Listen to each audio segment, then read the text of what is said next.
So you can see the big difference between the two.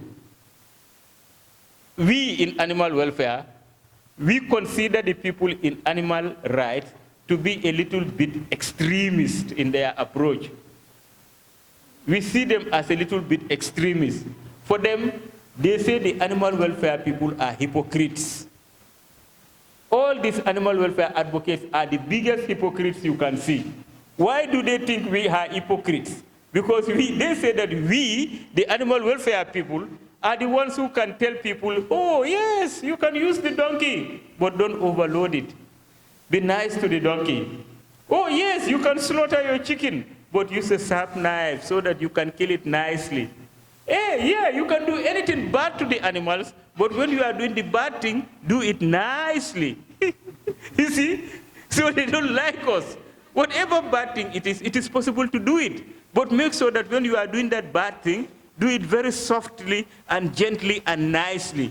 So they don't think we are doing any good. They think that we are the ones responsible for the continuation of animal suffering. Their approach is totally opposite us. And then their method of propaganda is different. They are militant in their approach. The approach they have is called militancy. They go on demonstrations. You know, they go and demonstrate. If they know that this is a laboratory and they are using animals to test their drug, they will write to the lab that they should stop doing this.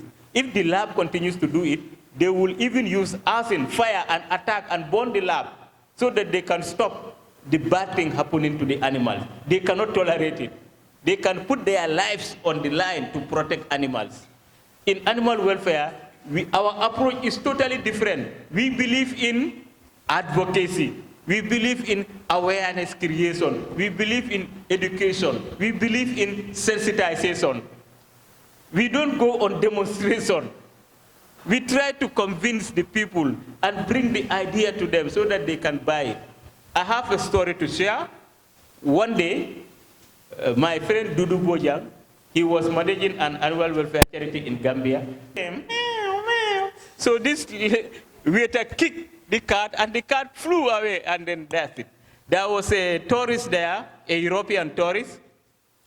He came running to the waiter and started fighting with the waiter. He punched him heavy blows, and the waiter also started fighting back. So people came and separated them, and the manager of the hotel came. He told the waiter, "Are you mad? How dare you fight with my visitors, our guests, the guests of the hotel?" The waiter said, "No, sir, I am not mad. I don't know what happened. I just saw this white man hitting me hard. So I don't even know why he is doing that. So I am just trying to protect myself." The white man said, "You kicked a cat, and the cat cannot pay back. I am here to fight for this cat. For me, anywhere anybody does anything bad for animals, I will stand and fight for the animals." It is clear that he is an animal rights activist. That's the approach. They fight. They put their life on the line to protect animals. Although they are different from us, but they have also done a lot of good for the animals. Many of the laws are passed because of their influence and their efforts. So we need to recognize that they are also doing a good job, but we and them are not the same. Our approach is different, and they think we are hypocrites, and we think they are extremists. We don't have, that's how we look at each other. For us, these people are extremists, and for them, these people are hypocrites. So when extremists, for them really, they don't eat meat. They don't believe in using animals. One American girl who was very interested in animals was once asked a question. Somebody asked the girl, "Are you an animal welfare advocate or an animal rights activist?" The girl said, "I am both." To her, it was the same thing. I am both, but it was solved. Do you know how it was solved? One animal died in the bush. The animal had a baby. When the animal died, the animal welfare advocates, they formed a group to go to the bush and rescue the baby so that they can try and take care of it at home until it is a bit grown up and have chance to survive, then they can release it in the wild so that it can go back to wild. As they were going to that bush, the animal rights activists blocked the road. They blocked the road. They say, you people would not pass and enter that bush. These people explain that we are on a good mission. There is an animal that died and we want to rescue the baby, take care of it so that the baby can survive. That's why we are going there. But it never worked. They say, no, you people would not go. They say, why will you not allow us to go? They say, because you are going to interfere in the life of animals. Don't interfere in animal lives. Leave the animals to live their life and you live your life. Zero interference. Let them, they say, but if we don't interfere, the baby will die. They say, if the baby dies, you did not kill it. It dies of natural means. Let the animals live their lives. So you see, they can fight for an animal. They can do everything to protect an animal, yet still they wouldn't allow these people to go and rescue the animal. They say you should not interfere in their lives. For them, they see it as interference, while the animal welfare advocates think they are going to help the baby. So that was the day the American girl said, okay, now I know the difference. Today I know that I am an animal welfare advocate. That was the day she knew where she belonged to. Because before that she thought that, it's the same. But no, they are not the same. They are totally different. Now going back to my definition of animal welfare. Animal welfare is a term used to explain considerations towards an animal's experiences, their needs, and how they feel, both physically and mentally. That is elementary definition, but you can take it as elementary. All aspects of an animal well-being, their life, their experiences, but really, according to the World Organization for Animal Health, OIE, because they are the authorities, when they speak, everybody listen. You can go to China and they say, oh, animal welfare is this. America says this. Gambia says this. Each one can say what you want and you say this is animal welfare. So there has to be somebody who will talk and the whole world would listen. So according to OIE, which is the authority, animal welfare is the state in which an animal is in. That is what I used to tell my college students. I said at the level of Gambia College, if I ask you what is animal welfare, just tell me the state in which an animal is in. But that state is loaded, What am I talking about? I'm talking about the physical state of the animal, the mental state of the animal, and the state of naturalness. That is what goes into animal welfare. The physical, the mental, and the naturalness of an animal.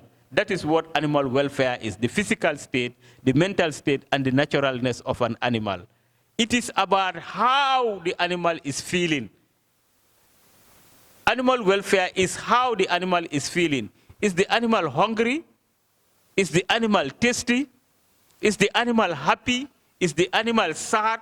Is the animal comfortable? Is the animal suffering from disease? That is what animal welfare is, the state in which the animal is in. Animal husbandry is a little bit different from animal welfare. Animal husbandry is about the care, the feeding, the housing of the animal, whilst animal welfare is how the animal is feeling. Is the animal feeling happy? Is the animal feeling hungry? Is the animal feeling sick? The state in which the animal is in is animal welfare. To consider that state, it is about the aspect, every different aspect of an animal well-being. The housing, the care, the feeding, all goes into animal welfare. So when you are talking about animal welfare, you are looking at everything. How can an animal be in a good state of welfare if it is hungry or if it is not having a good housing? Can it be comfortable? No. So to measure animal welfare, I should be fast-tracking, we came out with parameters, measurable parameters. These are the parameters that we can use to know whether an animal is in good welfare or not. They are called the 5 freedoms of animal welfare. They are measurable. with those parameters, you can know all the different aspects of animal welfare, and you will be able to tell whether an animal is in good welfare or not. So the 5 freedoms of animal welfare are the parameters that can be used to measure the welfare of animals. That is why they are so important. From the schools, can I get the 5 freedoms? Yes. Freedom from hunger and thirst. Freedom from this. I have visited the school, and I know they have been doing very well. I even read lectures with those guys there. So yeah, congrats. Who else from the regions can repeat what he said from other schools? Animal welfare, 5 freedoms. Okay. Yes. Yes. Yes.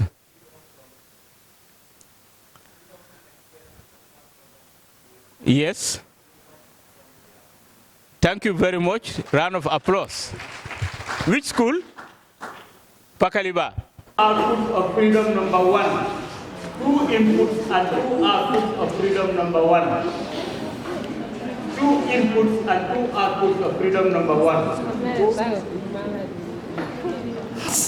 You don't curse.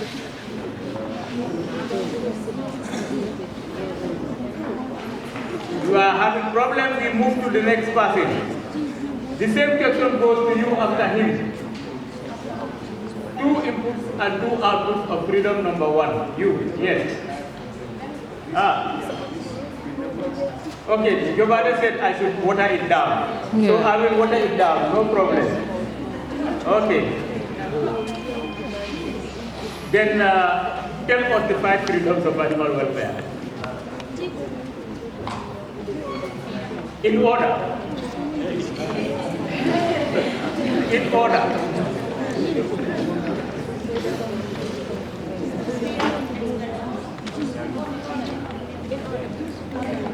Tell us in order.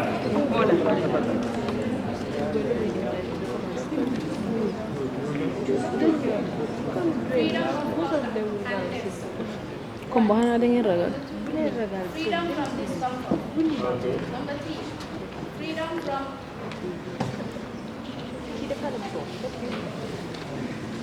pain, injury, and disease. Yes. Number 4, freedom from expression. Number 5, freedom from normal behavior, animal normal behavior. You jump one, yeah? Start again.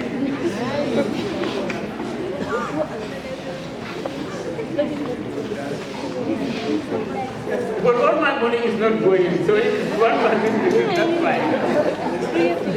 Freedom from hunger and thirst. Yes. Number 1. Number 2, freedom from expression.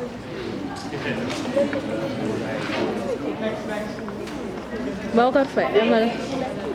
Freedom from discomfort. Number 3, freedom from pain, disease, and injury. Number 4, freedom from expression. I cannot arrange. For you. We move to the next one. You try.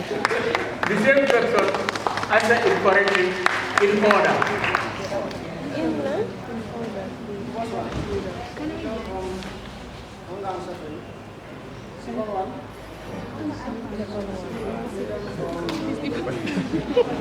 Don't tell him, please, don't tell him. It's not fair. Don't tell him. Freedom from discomfort. What is number 1? Freedom from hunger and suffering. Oh, hunger and... Okay. Second one. Discomfort. Third one. Ito mo yung tahal.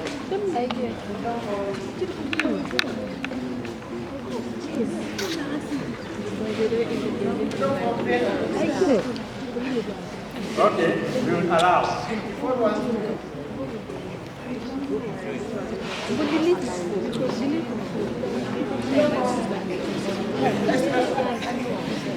No, I don't understand.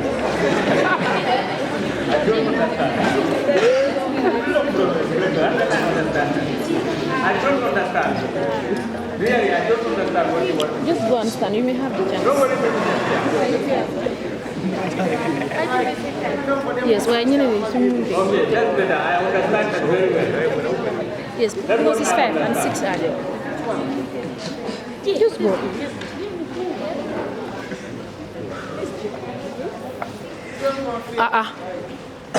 You are not looking at it now. Okay. You did not answer my question the way I want it to answer, but you will also take it $50. So, I will not go back to the question because it was already noted down. Number 3, what is animal sentience? I was talking about sentience here a lot. What is animal sentience? Look at it. Face your scans. How animal is taken care of by the owner and how it is like medicated and given comfortable, shelter and all that.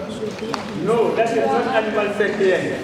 You have missed out. Number 4, what is animal sentience? Okay. My own context, it is like a feeling. It is like that animals also have a feeling. And then if the owner of the animal do certain things the animal needs, the animal also feels that, yeah. Okay, I will accept that. I will accept that. So you have 100. So number 4. Number 4. I'm sorry, 5. So why is it 6 people there? Number 6, you are not part of it.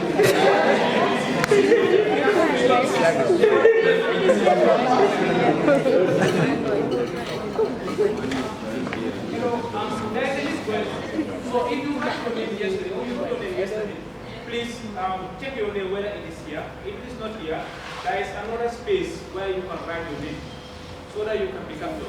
Those of you who were absent yesterday and you are attending today's training, please write your name. There is a portion for you to write your name.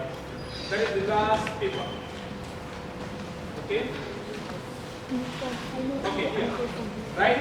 There is a portion here. Second judge, we still remain at 50. What is a sentient being? The policeman told me, Dr. Dafe, we know you are doing a lot, but there is no law between man and his property. What will you answer that policeman? He said there is no law between man and his property. Man can do anything he wants with his property. What will you tell that policeman? I will tell him that, animal is beyond the word property. Why? Why? The animal is not What is a sentient being? sentient being is something that is dead and others. Okay, good.